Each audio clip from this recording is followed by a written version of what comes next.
So eto mga idol, American fighter na si Elijah Pierce ay tila sobra na ang pagkagigil kay angas ng Pinas, General Cuadro Alas Casimero.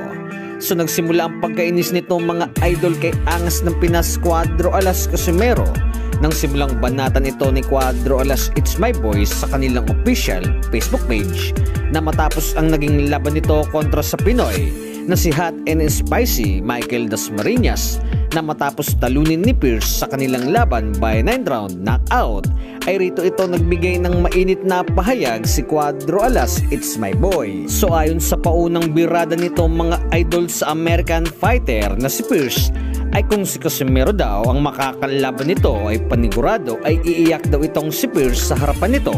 Na isa pa sa komento ay pulbos lamang daw itong si Pierce sa kanya. At kung kamao daw ni angas ng Pinas ang sasaluhin nito ay may kalalagyan umano si Elijah Pierce sa kanya.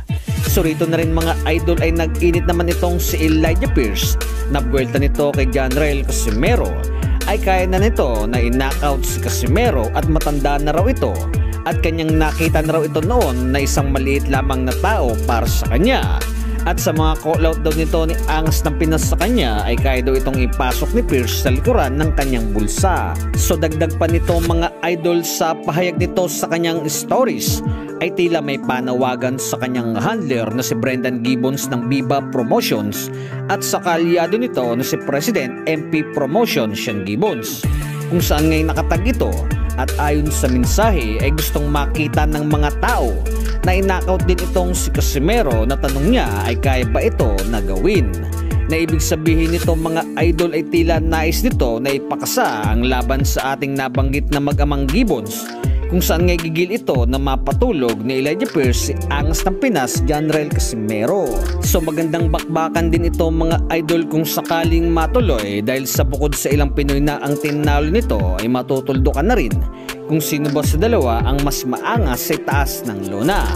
Na isa sa mga kinakahangaan dito kay Pierce mga idol na kahit napapabagsak ng kalaban ay nakukuha pa ring manalo sa bakbakan.